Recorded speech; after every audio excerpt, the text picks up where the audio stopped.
नमस्कार, मी भाऊ तोरसेकर. तुम्ही बघत आहात प्रतिपक्ष. मित्रांनो, शरद पवार कधी चिडलेत, भडकलेत, खवळलेत असं आपल्याला कधी बघायला मिळत नाही. सहसा मी म्हणतो, चिडत नाहीत असं नाही, चिडतात अनेकदा. तुम्हाला आठवत असेल तर 2019च्या विधानसभा निवडणुका होण्याच्या आसपास मोठ्या प्रमाणावर भाजपात मेगा भरती चालू होती. त्या कालखंडामध्ये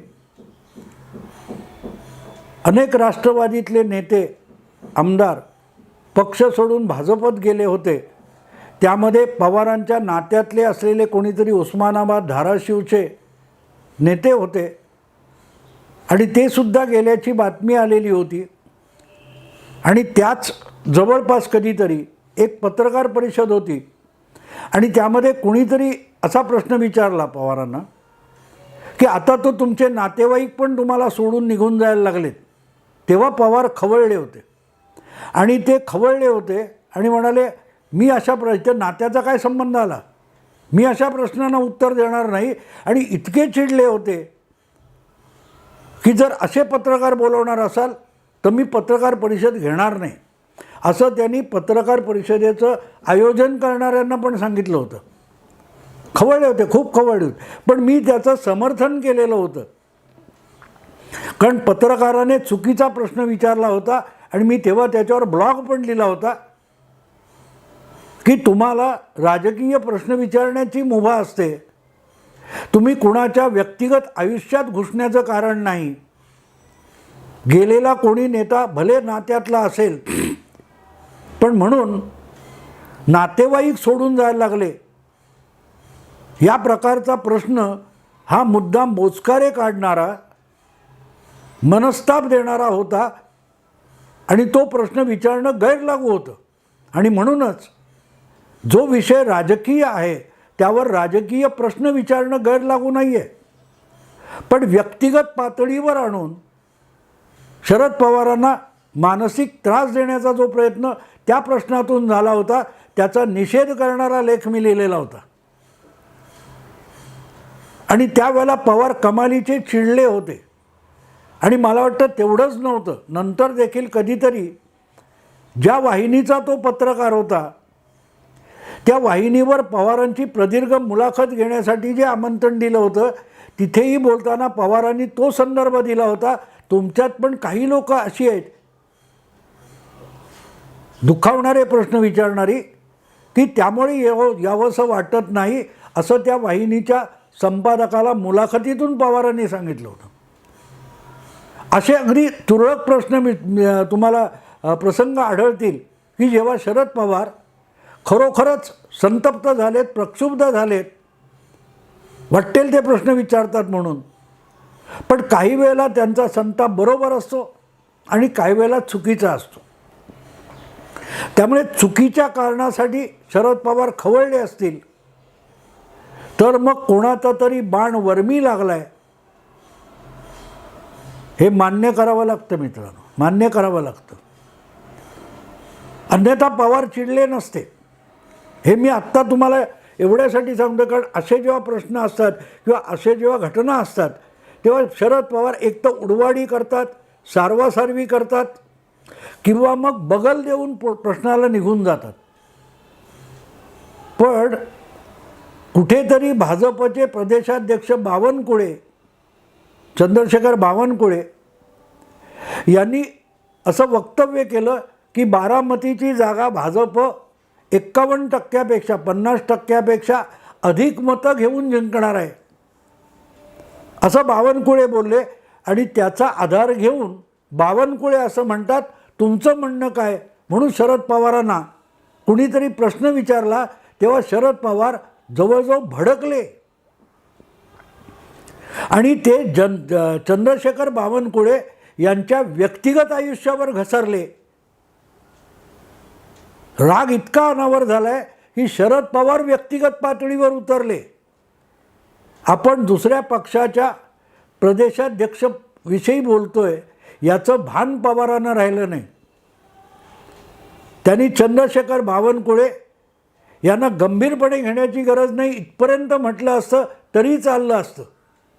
पण त्याच्या पलीकडे जात व्यक्तिगत पातळीवर शरद पवार उतरले आणि म्हणाले की ज्याला गेल्या विधानसभा निवडणुकीत पक्षाने उमेदवारी देण्यासाठी सुद्धा लायक ठरवलं नाही आणि उमेदवारी विधानसभेची नाकारली, त्याच्याकडे कशाला लक्ष द्यायचं, त्याला का गंभीरपणे घ्यायचं. शरद पवार एक गोष्ट विसरतात की पक्षाने त्यांना उमेदवारी नाकारली असेल विधानसभेची, तरी 2 वर्षानंतर अगत्याने विधान परिषदेत त्यालाच उमेदवारी देऊन निवडून आणलं. आणि तेवढंच नव्हतं तर चंद्रशेखर बावनकुळे यांना उमेदवारी नाकारल्यामुळे त्यांचा जो मतदारसंघ आहे त्याच्या आसपासच्या 3-4 मतदारसंघात भाजपला फटका बसला होता. तेव्हा बावनकुळे यांची लायकी पक्षाला काय वाटली सोडा, शरद पवारांना चंद्रशेखर बावनकुळे यांची लायकी ओळखता आली नाही. भाजपने त्यांचं तिकीट नाकारलं, ही चूक होती, ही त्यांना विधान परिषदेत आणून आपली चूक भाजपने कबूल केली. पण बावनकुळे म्हणजे काय हे शरद पवारांना कळलेलं नाही. एवढाच याचा अर्थ होतो. त्यांची लायकी काढताना आपल्या राजकीय आकलनाची आणि समजुतीची पवारांनी लायकी काढली असं म्हणता येईल एका बाजूला. पण दुसरी बाजू फार महत्त्वाची आहे. बावनकुळे काय आजच बोललेले नाहीत. बावनकुळेंनी आत्तापर्यंत अनेकदा बारामती लोकसभा मतदारसंघाचे दौरे केलेले आहेत. भाजपच्या केंद्रीय नेत्यांनी सुद्धा दौरे केलेत. आणि त्यानंतर बारामतीचा विधानसभेचा आमदार जो 80-90% मतांनी निवडून येतो, पण सुप्रियाताईंना लोकसभेला त्याच बारामतीमधून 90% 70% मतं मिळत नाहीत. मतं कमी होतात लोकसभेला आणि विधानसभेला वाढतात. हा जो सुप्रियाताई आणि अजितदादांमधला फरक आहे तो लक्षात घेऊन बावनकुळे म्हणालेले आहेत की आम्ही 50%पेक्षा अधिक मतं घेऊन बारामती जिंकू. त्याचा राग शरद पवारांना आलेला आहे. बावनकुळेंची लायकी काढण्याचं कारण लक्षात घ्या मित्रांनो. लायकी काढण्याचं कारण बारामती खरोखरच डळमळीत झालेली आहे. बारामती आपल्या हातातून निसटते हे दिसल्यावरच चिडचिड करताना शरद पवार भडकलेले आहेत. ते कोण बोलला याला महत्त्व नव्हतं. ते जो बोलणारा आहे त्याने जे काही बोललेलं आहे त्यावर शरद पवारांनी उत्तर द्यायला पाहिजे होतं. मग मला असं वाटतं की पवारांपेक्षा त्यांची लाडकी कन्या अधिक चांगलं बोलली होती. बारामतीत खूप बघण्यासारखं आहे, लोक येतात, पर्यटनाला येतात, येऊ दे, सगळ्यांचं स्वागत आहे असं सुप्रियाताई म्हणाल्या होत्या. पण त्याची मशागत सुप्रियाताईंनी केलेली नाही, ती मशागत पिताश्रींनी केलेली आहे. आणि ती आपली मशागत मातीमोल होण्याची चाहूल शरद पवारांना लागली आहे. आणि त्यामुळे ते इतके कमालीचे विचलित झाले आणि बावनकुळे यांच्या व्यक्तिमत्वावर घसरलेले आहेत. बावनकुळे शरद पवारांच्या तुलनेत खूप छोटे आहेत, खूप छोटे आहेत. मग त्यांच्याकडे दुर्लक्ष करता आलं असतं ना. पण नाही, शरद पवार भडकले. ते बावनकुळेंवर भडकलेले नाहीत. ज्या वेळेला या प्रकारची विधानं प्रक्षुब्ध होऊन माणूस करतो तेव्हा एक गोष्ट लक्षात ठेवायची, तो समोरच्यापेक्षा स्वतःवर जास्त चिडलेला आहे. ज्या बारामतीपासून आपण सुरुवात केली ती बारामतीसुद्धा आपल्या अडझोड राजकारणामुळे गमावण्याची पाळी आली आहे. आणि आपल्या कन्येचे लाड पुरवता आपला बालेकिल्लासुद्धा ठिसूळ झालेला आहे. याची जी जाणीव आहे ती शरद पवारांच्या या वक्तव्यातून समोर येते.